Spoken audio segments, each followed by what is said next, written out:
एक बार जब मैंने कलवरी सूली पे देखा, मेरे पापों का बोझ सब खुल गया, मैं आजाद हुआ।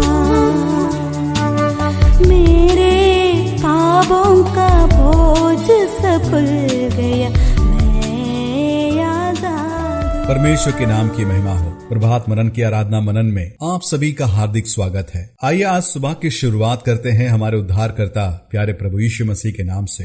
प्यारे, पिछले कई सप्ताह से हम मिलाप वाले तंबू के विषय में ध्यान कर रहे हैं और मुझे उम्मीद है कि परमेश्वर इस मनन के द्वारा हम सभी से बातें कर रहा है। परमेश्वर ने मुझे भी कई नई बातों को अपने आत्मा के द्वारा सिखाया है। आइए आज भी हम इस मनन को जारी रखते हुए कुछ और भी नई बातों पर ध्यान करेंगे। मिलाप वाला तंबू परमेश्वर का आराधना का स्थल, या दूसरे शब्दों में परमेश्वर कहता है कि मैं तुम्हारे मध्य निवास करूंगा। मिलाप वाला तंबू एक ऐसा स्थान था जहां एक आम इंसान परमेश्वर के सम्मुख में आ सकता है, मेल मिलाप कर सकता है, उसकी संगति कर सकता है। परंतु उसे ऐसा करने के लिए उस इंसान को कुछ नियमों का पालन करना पड़ेगा, कुछ विधियों को पूरा करना पड़ेगा और तब जाकर वह परमेश्वर के सम्मुख में आ सकता है। परमेश्वर इन नियमों एवं विधियों के द्वारा अपने पुत्र प्रभु यीशु मसीह जगत का उद्धारकर्ता को प्रकट करता है और ये बताना चाहता है कि इन तमाम नियमों एवं विधियों को मानने के द्वारा तुम उससे अस्थायी रूप से संगति तो कर सकते हो,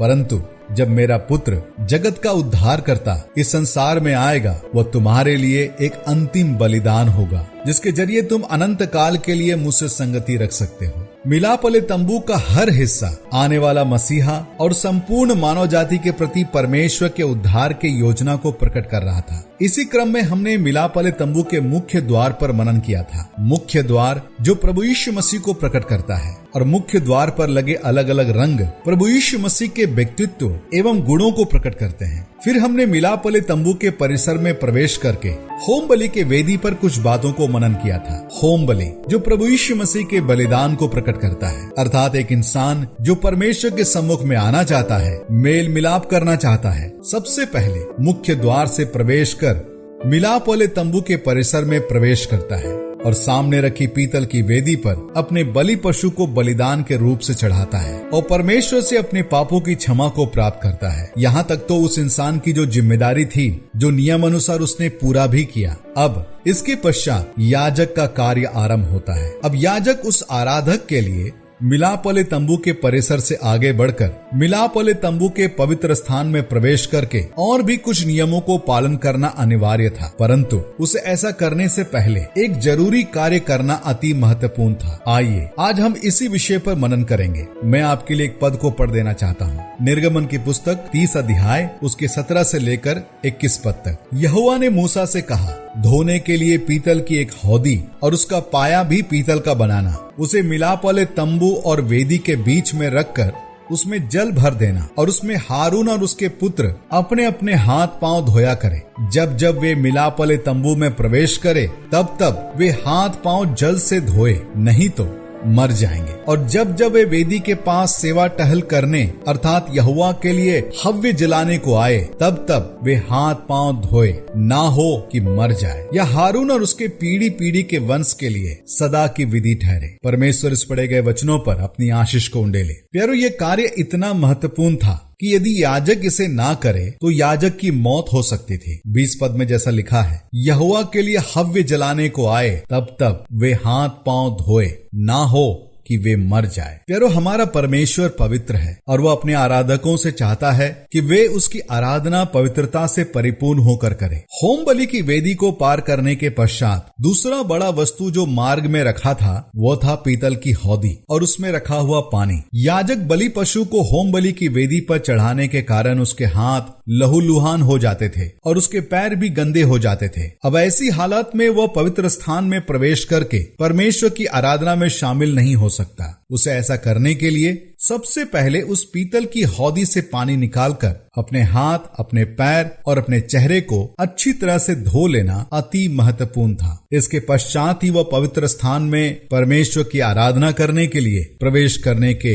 योग्य ठहरता था। प्यारो, इस प्रक्रिया के द्वारा परमेश्वर आराधना से संबंधित एक महत्वपूर्ण सच्चाई को प्रकट कर रहा था। ये बात तो सच है कि आराधना करने के लिए आने वाला व्यक्ति सर्वप्रथम होम बलि की वेदी पर अपने बलिदान को चढ़ाकर अपने पापों की क्षमा को प्राप्त कर लिया है, परंतु परमेश्वर की उपस्थिति में आने के लिए एवं उसकी आराधना में शामिल होने के लिए उसे अपने आप को प्रतिदिन पवित्र करना अति महत्वपूर्ण है। अर्थात यह प्रक्रिया उद्धार पाए हुए व्यक्ति के जीवन के दूसरे चरण को प्रकट करता है। हम प्रभु यीशु मसीह के बलिदान के द्वारा पापों की क्षमा को प्राप्त करके परमेश्वर के द्वारा धर्मी ठहरे हैं, जो उद्धार का पहला चरण है, जिसे अंग्रेजी में जस्टिफिकेशन कहते हैं, अर्थात धर्मी बनाया जाना। परंतु वह उद्धार पाया हुआ धर्मी जन अब अपने जीवन में प्रतिदिन अपने आप को शुद्ध और पवित्र बनाए रखते हुए परमेश्वर के मार्ग में बढ़ना अति आवश्यक है, जो कि उद्धार का दूसरा चरण है, जिसे अंग्रेजी में सैंक्टिफिकेशन कहते हैं, अर्थात पवित्र किया जाना या पवित्रीकरण। इसी सच्चाई को प्रकट कर रहा था यह पानी का हौदा, और इसका उपयोग किए बिना एक याजक परमेश्वर की उपस्थिति में नहीं आ सकता है और ना उसकी आराधना में शामिल हो सकता है। इसी सच्चाई की चर्चा दाऊद अपने भजन में भी करता है। भजन संहिता 29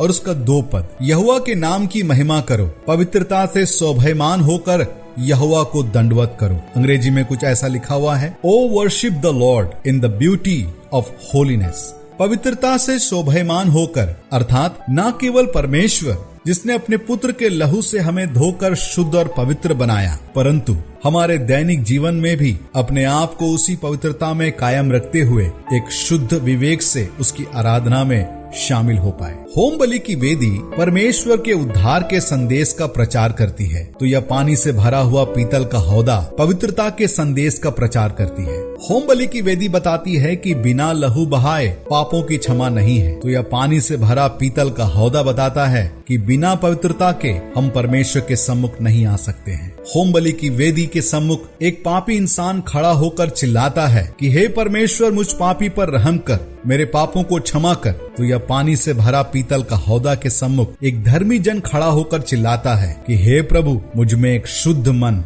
उत्पन्न कर। प्यारो, पवित्र परमेश्वर की उपस्थिति में आना और उसकी आराधना करना एक गंभीर बात है। परमेश्वर की आराधना में शामिल होने वाला प्रत्येक विश्वासी जन इस सच्चाई को हमेशा याद रखे और अपने आप को जांचते परखते हुए, अर्थात उस पानी के हौदे से अपने आप को जांचते और अपने आप को शुद्ध करते हुए परमेश्वर की आराधना में शामिल हो, जैसा कि वचन भी सिखाता है। पहला कुरिन्थियों की पत्री 11 अध्याय और उसका 27 पद, इसलिए जो कोई अनुचित रीति से प्रभु की रोटी खाए या उसके कटोरे में से पिए, वह प्रभु की देह और लहू का अपराधी ठहरेगा। इसलिए मनुष्य अपने आप को जांच ले और इस रीति से रोटी में से खाए और उस कटोरे में से पिए। प्यारो, आपने प्रभु के कलवरी क्रूस की मृत्यु पर विश्वास करके अपने पापों की क्षमा को प्राप्त किया होगा, परंतु आज सुबह उसकी आराधना में शामिल होने से पहले, उसके मेज से भाग लेने से पहले उस हौदे के सम्मुख अपने आप को जांचे और परखे और अपने आप को शुद्ध करे और एक शुद्ध विवेक से उसकी आराधना में शामिल हो। आइए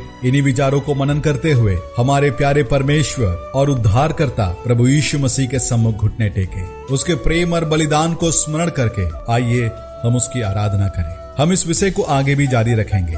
परमेश्वर के नाम की महिमा हो। आप सबको मेरा जय मसीह।